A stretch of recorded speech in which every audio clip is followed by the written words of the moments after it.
This program was produced by the Chemical Heritage Foundation. Our mission is to collect, preserve, and make known the history of chemistry, chemical engineering, and related sciences and technologies.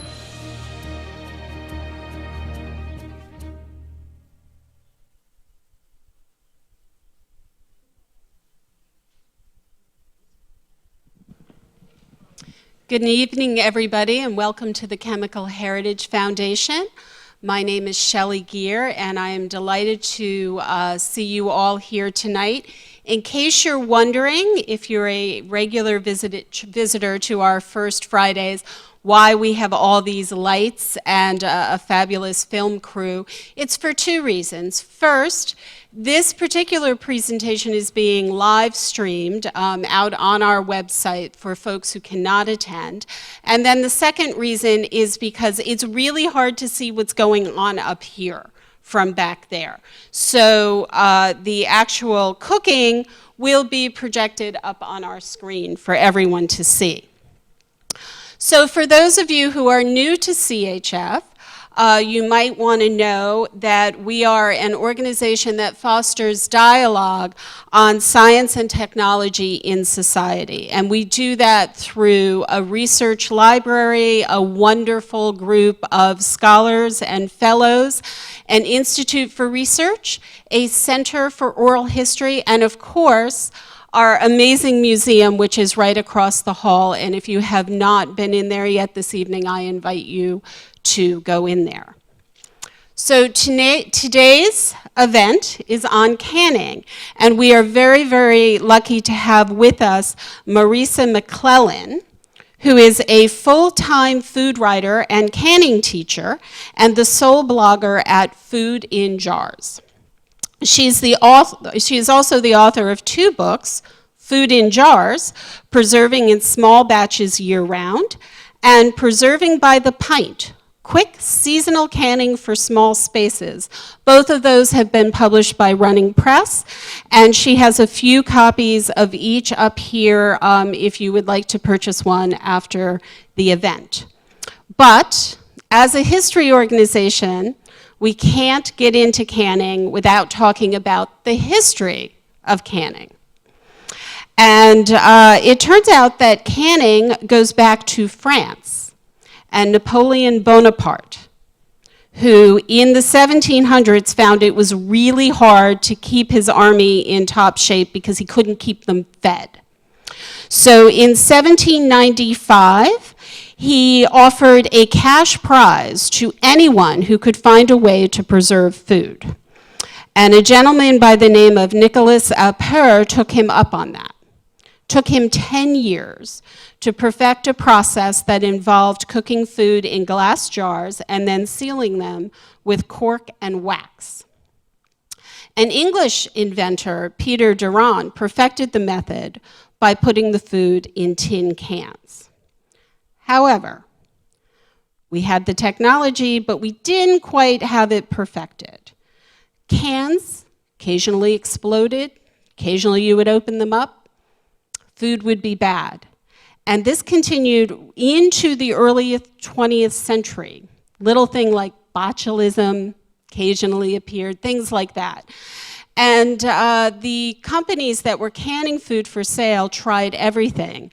Heinz required their employees to shower, change their underwear regularly, and get weekly manicures in the hopes of keeping the bacteria out of their factory. Campbell's Soup resorted to a very expensive steam retort to put the food under pressure, again, in hopes of killing the organisms.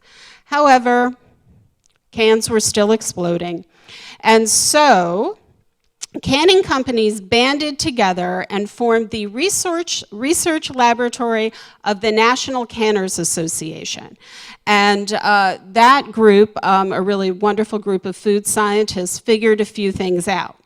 Salt made an environment not particularly hospitable for bacteria and mold. Aseptic processing, sterilizing the container before putting the food in it. Gamma irradiation, always nice to like wipe out the electrons.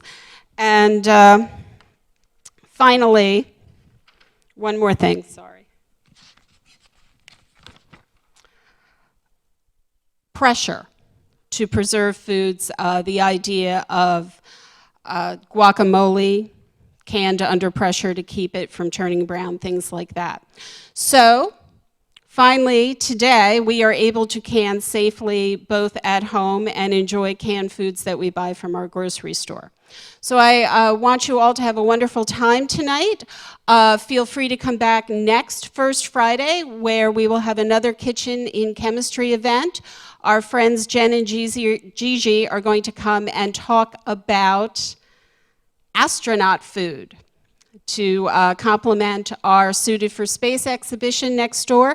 And if you really can't get enough of space, on October 21st, Carly Watts, a spacesuit engineer from NASA, will be here to talk about how to keep the astronauts alive in space to enjoy all of that fabulous space food. So that's enough history for one night, and I give you Marisa McClellan.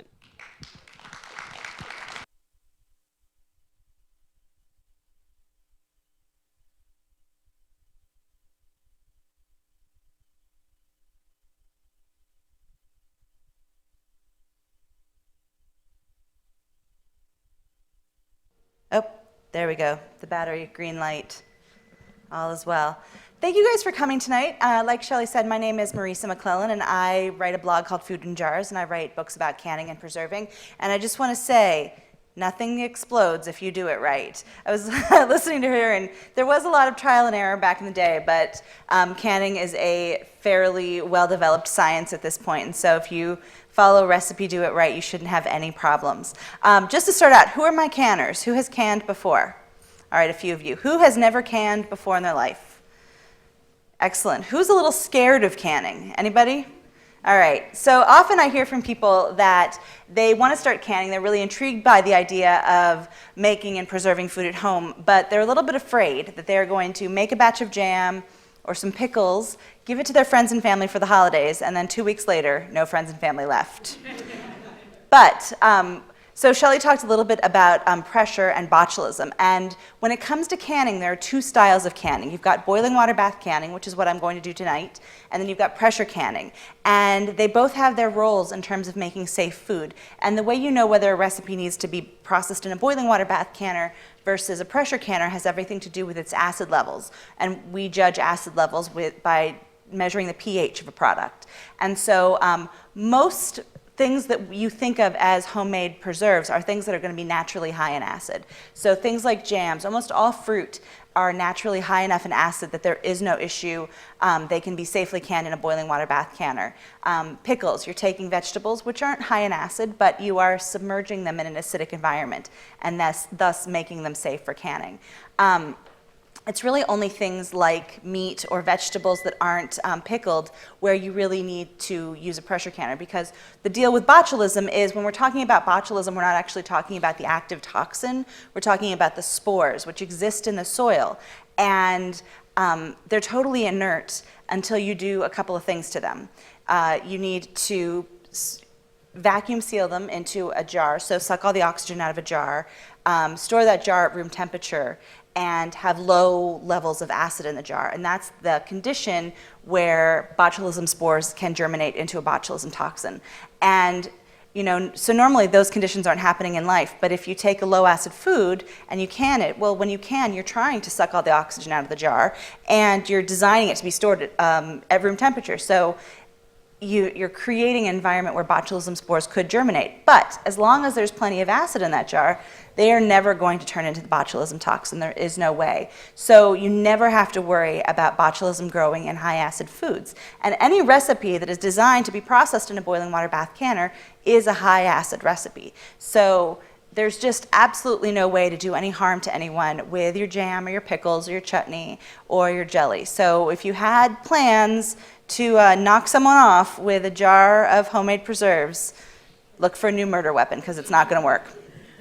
So tonight I'm going to make a batch of pear vanilla jam, and I'm making a real small batch. My new book, which just came out about 6 months ago, is all about super small batch canning. What's great about this is that we think of canning as something that you have to devote a weekend to it. You know, it's like you haul out the bushels of fruit or vegetables, you know, you've got every pot in the kitchen going, and it's a massive project. And that is often what turns people off from canning, is this idea that it's gonna, you know, that it's a huge undertaking. Well, we don't really live in a time anymore where you have to can in order to get through the winter. Canning is really becoming something where it's just a fun activity. It's a hobby. It's something where you can dabble and explore different flavor combinations. You know, maybe you have a attachment to a particular jam at the farmer's market. Well, those artisanal jams are delicious, but they can cost upwards of $10 for 8 ounces. So you can start making these jams on your own, become your own artisan, and really sort of explore and experiment with flavors and fruits.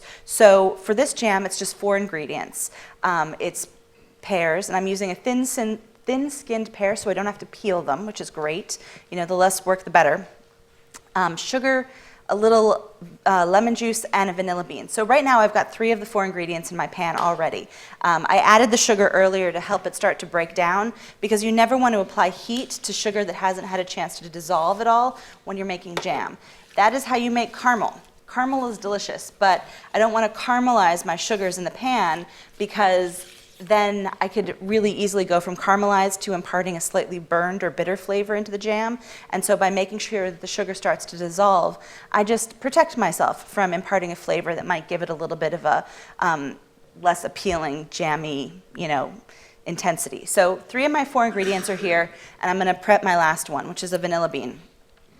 Vanilla beans add so much flavor to homemade preserves, and they can be a little bit pricey if you're buying them by the 1 or the 2 at a grocery store. So if you really like what they do for your jams or applesauce or whatever, pound cake, they make a delicious pound cake, you can buy them online in bulk and really get a lot more for your price. I typically buy them by the pound, which admittedly is a lot. You get about 150 beans in a pound.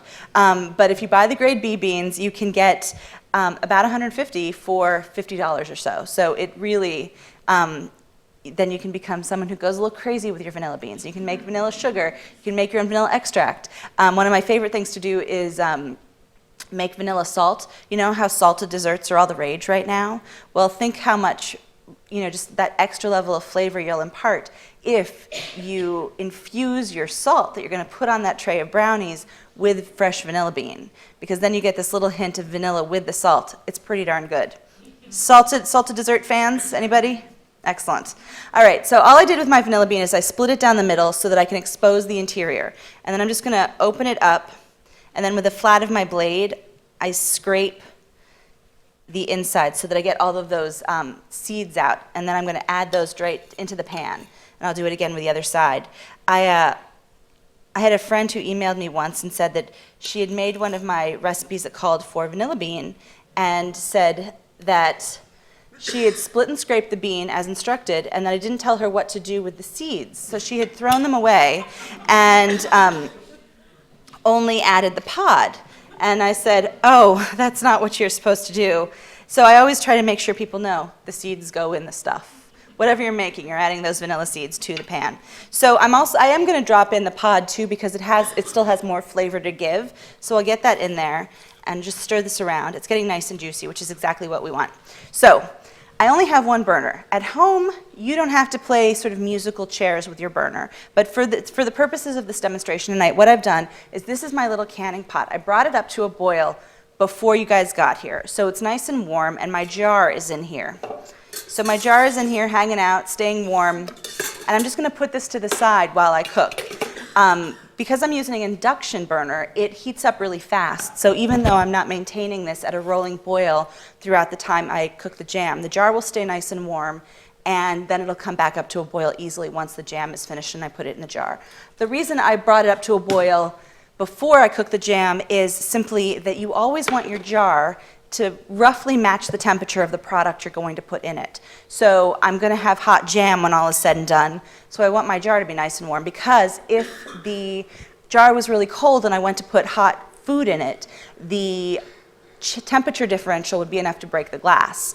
Mason jars are tempered so that they are sturdier than your average drinking glass, but you still want to make sure that you don't change their temperature too drastically because you can break it. And nothing puts a damper on an afternoon of canning than broken jars. It's very disappointing. The worst part is when it happens once you get the food in there, because then that particular scoop of jam is lost forever, and that's no fun. So I do a fairly informal presentation, so if people have questions as we go, just raise your hand and I'll call on you and repeat the question so that everybody watching the live stream can hear it, and then and I'll answer it, because it's more fun that way if a presentation is sort of directed by questions and your personal interests. So does anybody have any questions at this point? Yes, back there. How long will a vanilla bean last? Vanilla beans will last about 18 months. So the trick, though, is that you want to triple wrap them in plastic bags. So I tend to have, a plastic bag rolled up, tucked inside of another plastic bag that I've then rolled up, tucked inside of a third one. And those layers of protection keep a lot of the light off, which can steal the flavor, and then also keep the aroma in and the moisture. And so then I put them in a cool, dark place, so in my pantry, not in the freezer or the refrigerator, because that colder temperatures can actually steal the moisture.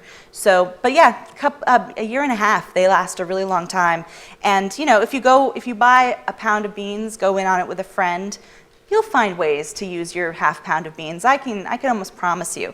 It becomes what else can I put a vanilla bean in? That pound cake was good with vanilla extract, but it's even better with fresh vanilla bean. So it's a fun ingredient to play around with, and when you buy them in bulk, they become really affordable and accessible, which is great. So our heat is on. I'm cranking up to 10. When you make jam, the goal is to cook as hot and fast as you can manage. You don't want to have your jam sputtering so much that you're burning yourself and you're covering your stovetop with sticky droplets. But you do want to keep it as hot as you can manage. The reason for that is that the goal here is to cook up to a boiling point and get the fruit to start to release its moisture and concentrate the sugar that's in the pan, because the sugar is playing a really key role here. Has anybody ever made candy before? Any candy makers? Okay, a few of you. So when you make candy, you use a thermometer to track the temperature of the sugars as it is boiling, because sugar has this amazing ability to change physical consistency as you heat it. So when you're making like a caramel sauce, you might be cooking to 250 or 265 degrees, whereas if you're making a really hard, crunchy candy, you're cooking up much higher. When you make jam, what you're doing is harnessing the sugar's power to change physical consistency, to thicken, and as it thickens, it is going to bond with the natural pectins that are in the fruit. Because this is such a small batch, I don't have to add any pectin in order to get it to set up. And you might be thinking, what is pectin? Was anyone thinking, what is pectin? Okay. Pectin is... we typically think of pectin as a product you add to jam. You can buy it at the grocery store in either liquid or powdered form, but what it really is the fiber that holds up the cell walls of fruits and vegetables. And so everything has it. Basically everything that you're going to put in your jam pot has pectin. But some things have more pectin than others. And the way jam works is as those sugars are concentrating and thickening, so both the sugar I added and the sugar that's natural to the fruit, as those sugars concentrate and thicken, at a certain point when they reach about 220 degrees, they're actually going to thicken enough that they can bond with the pectin that's in the fruit. And so when you make a larger batch and you have a lot more you have a lot more in the pan, so it's a lot deeper, and you still have only about this much surface area, you have to boil a lot longer in order to get to the point where the water is cooking out and the sugars are elevating in temperature to their thickening point. But when you make small batches, you don't have to add any additional pectin in order to get a set, because this is only going to boil for about 10 minutes. And in that time, the sugars will concentrate, and I haven't cooked all of the sort of starch out of the pectin. It's still got sort of substance, and so as the sugars thicken, they are still going to have pectin with which to bond, and so that's how our jam is going to set up. Any questions about that? Normally I make a joke at this point about how you didn't expect to get so much science in a canning class, but we're in a scientific institution. You probably expected this much science, if not more. So normally when it comes to jam making, what I like to do is set a baseline in terms of looking for the set. So when you're checking for set, and what I mean set is the consistency, that finished consistency. My favorite way is just a simple run your spatula through the jam and check how the droplets are looking. And so this is only barely coming up to a boil. What typically happens is that the droplets look really thick at the beginning of cooking, and then as they boil more, they thin out, and then they start to thicken again. So never be misled. It's not jam yet. It's just little bits of fruit bobbing in syrup right now. Even if the droplets hanging off the spatula look a little bit thicker, it's going to thin out before it thickens up again. But so it's always nice to look at the droplets in the beginning and look and say, okay, this is the thick before the thin stage. And then once the jam has cooked for a while, these droplets are going to be very thick. It's almost, they're going to look like little stained glass windows. It looks more like stained glass when you're making like plum jam, but work with me here. Pretend they are colored, and that'll be our little droplets where they are wide based and hanging off the spatula, and that's when we'll know that things have really thickened up and that it's ready to go into the jars. It smells really good up here. Can you guys smell this at all? I always think I need to bring a fan or something to wave the scent out into the audience. It's normally a problem when I do farmers market demos because you never know which way the wind is blowing. Normally in a room, but I feel like the steam is all coming my way. Any questions? How's everybody doing? Do you have, yeah? So you want to use a low, wide pan. Anytime you're making jam, you want to find the lowest, widest pan you have in your kitchen, because the more surface area and the less depth you have, the more efficiently and effectively your jam is going to cook up to a boil. You don't have to use this exact pan, but if you have a non-reactive skillet or frying pan, that's going to be one of your best choices for small batches of jams. When you go into larger batches, a sturdy Dutch oven is often your best choice. They also make like those beautiful hammered copper jam pans, and if you go really far down the canning rabbit hole, you might find yourself coveting one. But I actually think that a nice low wide, like 8-quart stock pot or Dutch oven is going to be your best bet. You don't want to use a tall skinny pot because again it reduces your surface area and increases the depth, and so your cooking times get longer, and at a certain point the bottom will burn before you've been able to evaporate out all the liquid. So low and wide is your friend, and either stainless steel or enameled cast iron or anodized aluminum are really your best bets. You don't want to use bare cast iron or bare aluminum when you're making jam because this is a high acid product. We know that because it's safe to can in a boiling water bath canner. But high acid products have this tendency to leach metallic flavors, leach little bits of metal from reactive cookware. Every summer I get at least one email from someone who has just made 15 quarts of salsa in a giant aluminum stock pot, and it all tastes like metal, and they ask me what they can do. And my only response is, get used to the taste of metal, because you can't fix that. Once you've extracted a metallic flavor, there's no way to, remove it again. So it's a real big bummer. And I do recommend when you're working with sticky things that stainless steel is going to be, there's going to be less heartache involved with stainless steel rather than enameled cast iron. Because if you get distracted when you're making jam, you walk away for that crucial minute where you went from perfect jam to slightly burnt. If you burn something on enameled cast iron, it's really hard to get it off. Whereas if you're working with stainless steel, you can really scrub till the cows come home and you can probably recover that pan. So if you're searching for a jam pan or you have multiple pans to choose from in your kitchen, stainless steel is always going to involve less risk than enameled cast iron. That was a long answer to your question. Any other questions? Everybody's good? Yes? There's pectins that are low sugar pectin and high sugar. And whatever, right? Yes. So the high sugar pectins are just a conventional fruit pectin. They need the sugar to activate. The low sugar pectins there's some low sugar pectins that have a 2-part pectin where you use they'll come in a box where you have some calcium powder and pectin powder. And what you do is you make a solution with the calcium powder, which then you cook with your fruit.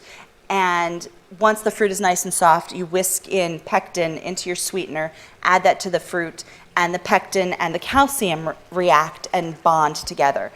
Some other low pectin low sugar pectins or no sugar pectins involve either gelatin or cornstarch or clear gel. So depending on the variant, it's going to set up in different ways. Personally, the one I like the best is the Pomona's pectin, which works with the calcium and the pectin because it's really flexible and it doesn't add any flavor, whereas some of the other ones can add a little bit of flavor, or they can set up so into little rubber balls, which is never pleasant. You don't want your jam to bounce.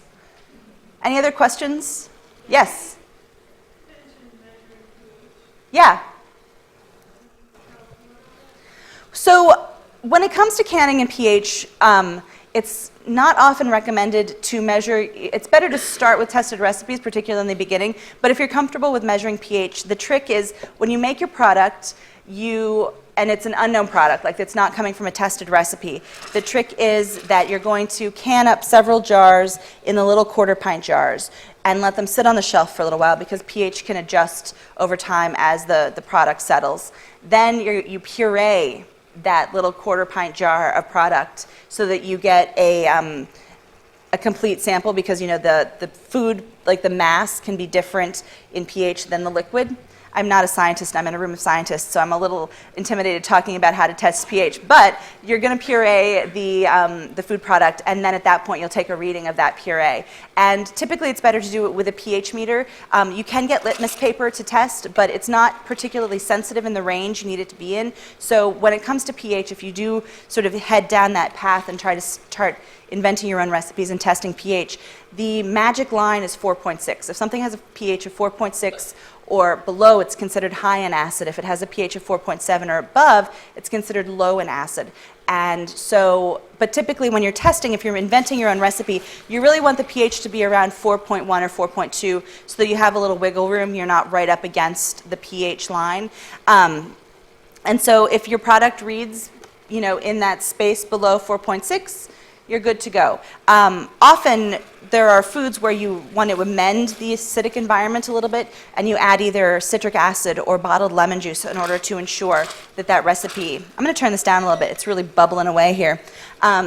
You use either citric acid or bottled lemon juice to alter the pH of a product, and that's so that you can take something that is just marginally too high that has a marginally too high pH, a little too low in acid, and transform it into something that can be canned in a boiling water bath canner. So some examples of like fruits that are just a little bit too low in acid to be safely canned without a little additional acid are things like tomatoes. We think of a tomato as being really acidic, but we as Americans have this sweet tooth, and so tomato breeders have responded to that in recent years by breeding tomatoes that are less acidic than they used to be. So it used to be that tomato was perfectly safe for canning, and they're not so much anymore. They tend to be 4.8 or 4.9 pH, and so we add bottled lemon juice to all of the tomato products that any canner worth their salt, if they're writing a recipe, is going to have you add bottled lemon juice or citric acid to tomato products. Other things are white peaches and white nectarines because they're a little bit lower in acid than their yellow counterparts. Figs don't really have any sort of acidic tang at all, and so they need a little bit of lemon juice to be safe for canning. Asian pears, they're all texture anyway. You don't really want to can Asian pears because most of their virtue is in their crunch, and so if you soften them, they don't really have a whole lot to give. And then a lot of the tropical fruits, so like papaya, mango, guava, those are all things that need a little extra acid. Pineapple does not. Pineapple, it's got enough acid to peel paint sometimes. So, does that answer your question?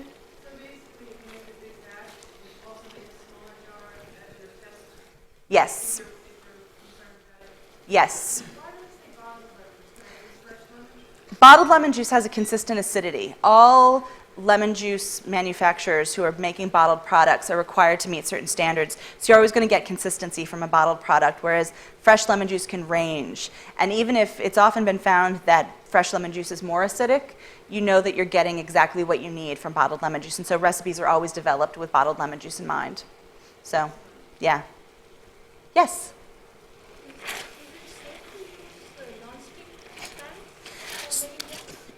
So nonstick is sort of a tricky area in that it's not really good for your nonstick pans to cook at high heat. You know, it really can break down the nonstick surface faster, and you want to be cooking at a higher temperature with jams. So you can do it. There's no safety implication, but it may not prolong the lifespan of your nonstick cookware. So if you want to get the longest life possible out of your nonstick, a inexpensive stainless steel pan is probably a good investment so that your other stuff lasts longer. Any other? Yeah. So this time of year, we are in the season of apples, pears, Concord grapes, and quince. I think we've got 1 week left of Italian plums too. So those are kind of the best things this time of year, and you can do a lot with them. So obviously I'm making pear jam right now, and I'm making pear vanilla.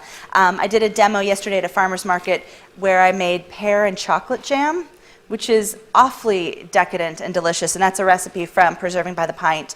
One of the nice things about a technique like this is that, yes, this is a recipe, but you can take this same recipe of about 1.5 pounds of pears, 1.5 cups of sugar, half a lemon's worth of juice, and a flavor additive, and adapt it. So I used vanilla bean. You could make this same recipe and do it with cinnamon, or you could add a couple crushed cardamom pods. It's a hard word to say, and make it sort of give it that cardamom flavor. You could do the same jam with basil. You could make a pear basil jam where you cook the basil leaves in here, extract all their flavor, and then pull the basil leaves out at the end so that you're not adding a low acid material to the finished jam. You're just extracting their flavor during the cooking process. So you can do a lot with a basic ratio and then lots of different flavor additives. Other good things to pickle this time of year are cauliflower.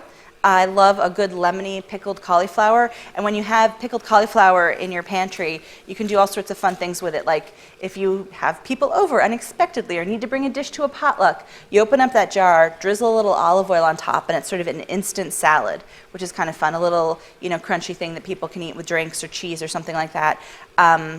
What else? We're at the end of like green beans. Pickled green bean is one of my favorite things to make this time of year.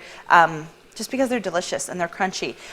One of the interesting things about pickling is we think of pickles as cucumbers, you know? When you think of pickles, when did the word pickle become synonymous with cucumber? There's so many things you can pickle. And honestly, when it comes to homemade pickles, if you want them to be shelf stable, a cucumber is not your best bet because cucumbers are really tender. They don't have a whole lot of sort of structural integrity. And so when you apply heat to a cucumber, it softens immediately. And so often you hear from people who say, oh, I tried to make pickles once and they were really soft and, you know, floppy, and so I decided I am not a good pickler. It wasn't their fault. It was the fact that the cucumbers weren't super crisp to begin with probably, and then they applied a lot of heat to them, thus making really soft, sort of unappealing pickles. But if you pickle something like cauliflower or green beans or okra or broccoli stems or chard stems or Brussels sprouts. What was that? Yes, carrots make great pickles. I love a pickled carrot. And all of these things have a lot of texture, and so they're really going to stay crisp and firm throughout the pickling process, even if you apply heat to them and make them a shelf-stable pickle. And so, you know, if you have a failure when you can, don't blame yourself. Look at the recipe and think, you know, maybe this wasn't a good recipe, or maybe those cucumbers had been in the store for 3 days, they'd been sitting out, they'd lost a lot of their kind of crunch already, and so they weren't good to begin with. Yes? Yes.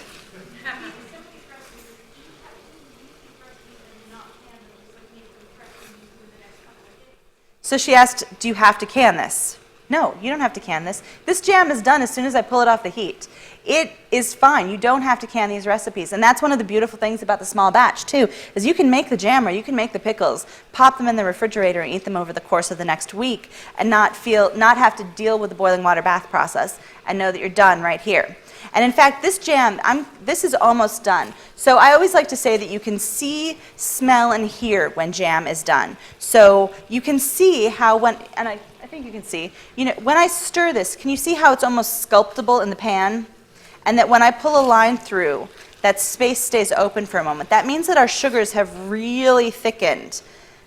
Then you can also see it's much glossier than it had been. It's really, really shiny. And that's an indication that the sugars are changing, and so it's nearly done. And then you can hear it by the little sizzle. If I let it sit for a moment and I don't stir, when I go back to stir again, it's going to sort of fizz and sizzle a lot.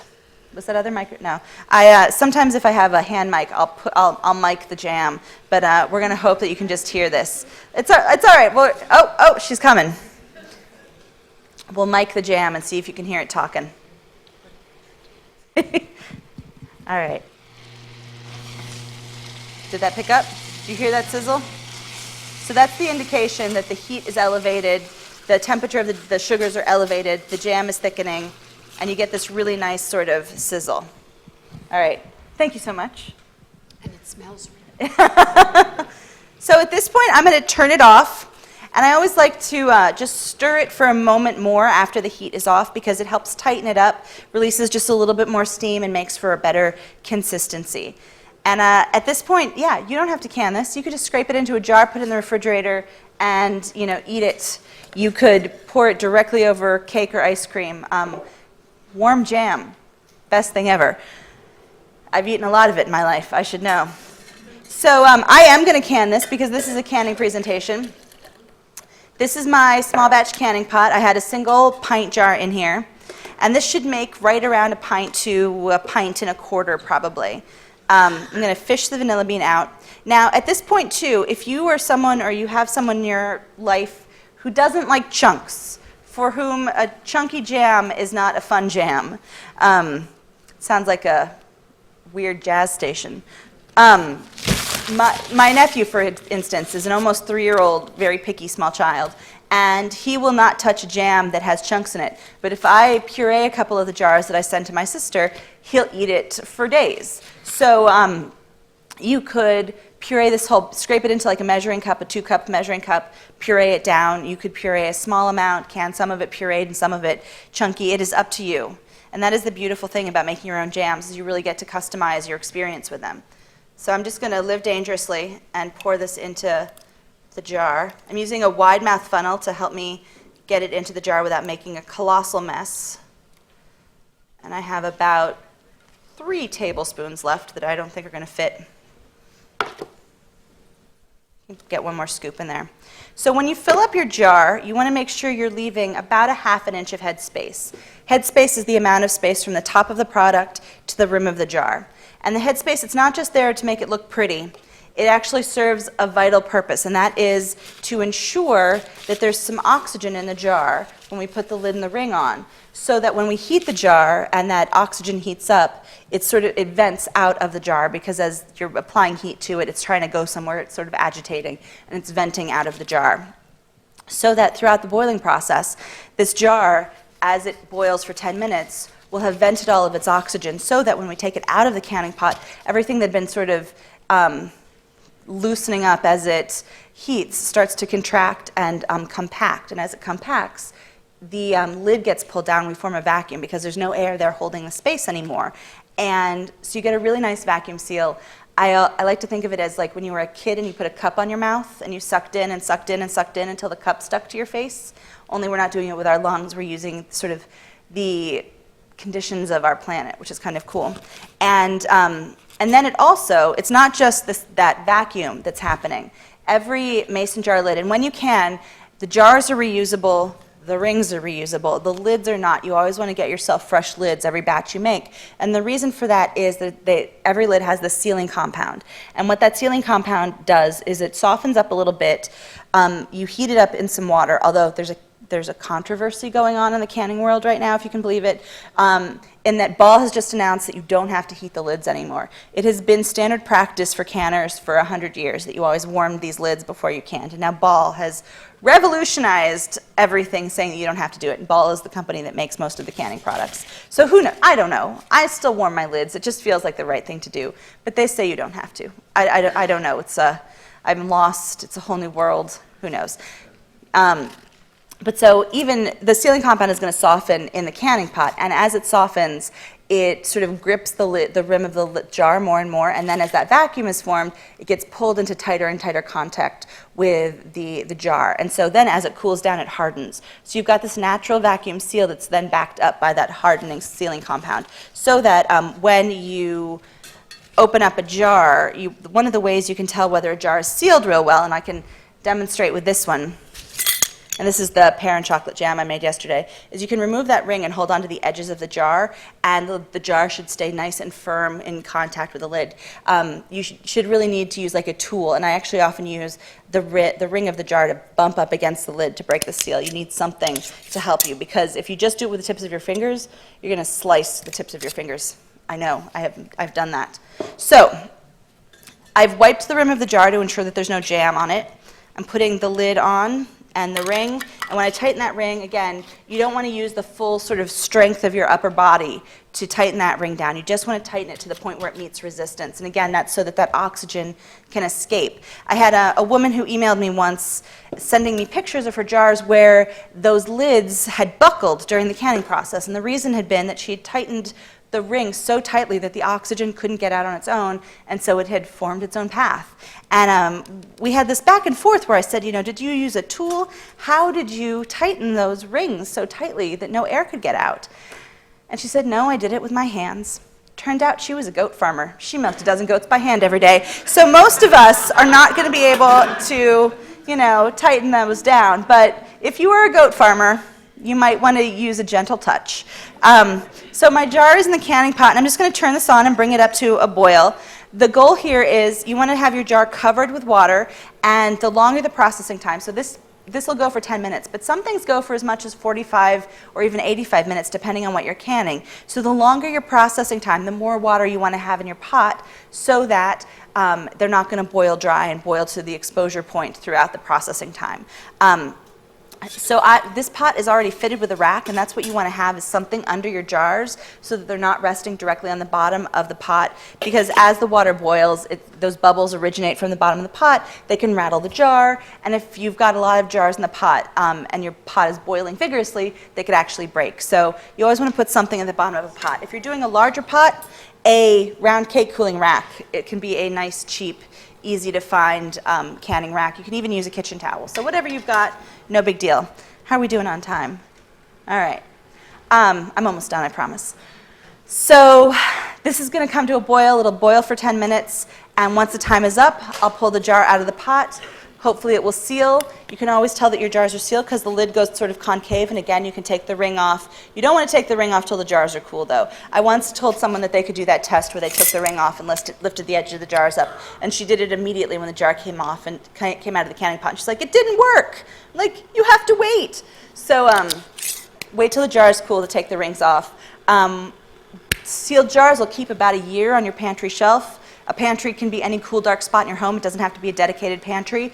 My pantry is under my couch and behind the coats in my coat closet. Whatever space works, any spot in a storm.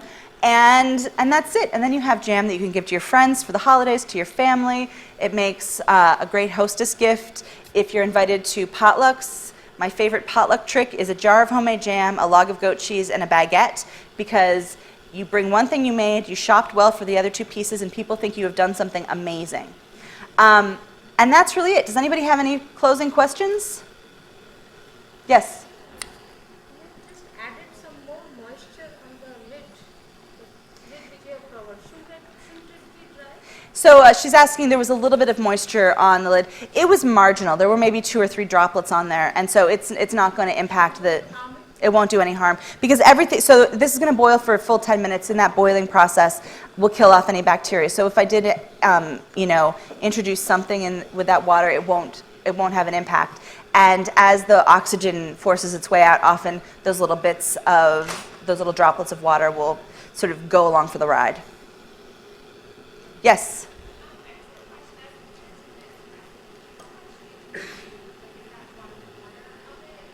So that's how many pounds does that recipe start with? So that's the large batch recipe. So this was 1.5 pounds of fruit, 1.5 cups of sugar, half a lemon's worth of juice, and a vanilla bean. So I don't know why I didn't give the small batch recipe, but that's what happened. Sorry. Yes, all the way in the back. You know what? I can't really hear you.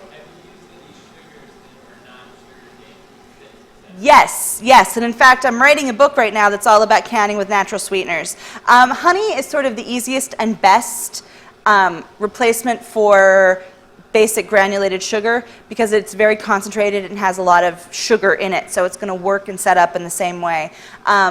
Maple sugar works beautifully. It also costs like $12 for 9 ounces, so it's an expensive substitution. You don't want to use maple syrup with anything that's sort of lower in acid because maple syrup is also low in acid, so it can impact the finished acidity. So I only use maple syrup in small amounts when I'm sweetening something like apple butter because I can use a very small amount of it. The apples are nice and sweet, and they are also super acidic.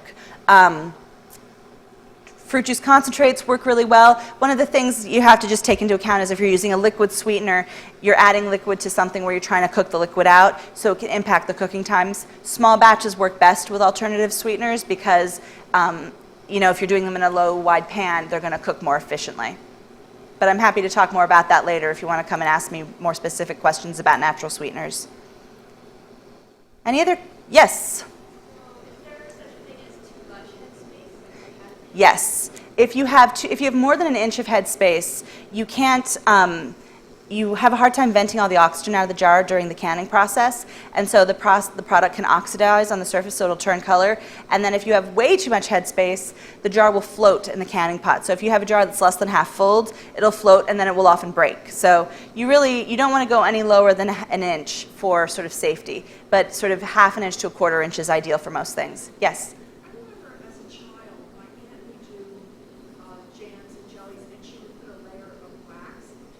Yes, wax sealing. It is not recommended by the USDA to seal anything with wax anymore because you can't do a boiling water bath process, so there's no way to really make sure that all the bacteria is killed and that's going to be a shelf-stable product. People liked wax because you could reuse it, and so you'd often pop that wax disc off, then you'd rinse it off and save it for next year and melt it down again. It's one of those things where science has progressed, and we all know that that was probably not a good idea. But in those days, jams and jellies were 1 part fruit to 1 part sugar, and so there was so much sugar that there was almost no chance of bacteria growing because the sugar was occupying all of the water, so there wasn't any way for it to go bad because it was essentially like a big hunk of candy. And so I think we can do one more question.